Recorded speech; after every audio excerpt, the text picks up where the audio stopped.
go all the way. Thank you, gang. I love you guys. You're the best. And what we've seen over the last couple of days. It's horrifying. It's tragic. We need to have legislation, gun safety laws in this country.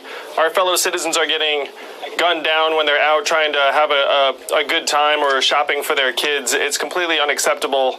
It's unconscionable. I'm the parent of 2 young kids, and I can't imagine my kids coming of age where they have to worry about being shot when they go to school or when they're shopping or just going out.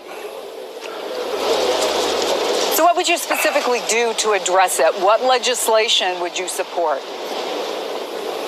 Well, number one, we need common sense gun safety laws in this country, universal background checks, red flag laws. We need to work with gun manufacturers to try and make the guns themselves safer and they don't have interchangeable parts that make them more dangerous.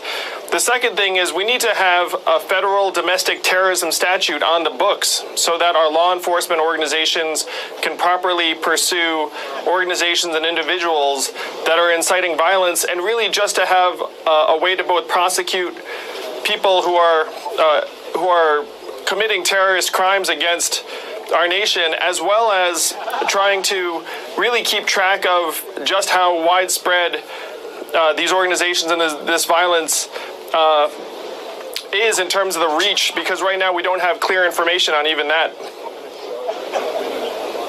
There have been a lot of very strong comments regarding the president by some of your fellow Democratic candidates.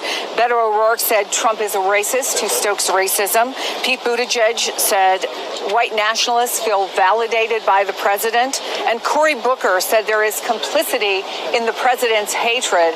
In response, the president's acting chief of staff said, "You place the blame on the people who pull the trigger."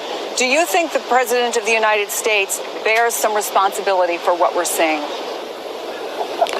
Well, what's undeniable is that there's been a rise in domestic terrorism. There's been a rise in various hate crimes that have been coincident with President Trump's presidency and his political rhetoric. So those two things are undeniable, that there's been a rise in these activities.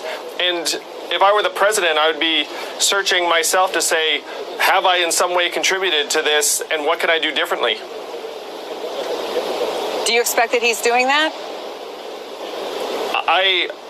I'm not optimistic, unfortunately. It's one reason we need to get him out of the Oval Office as fast as possible.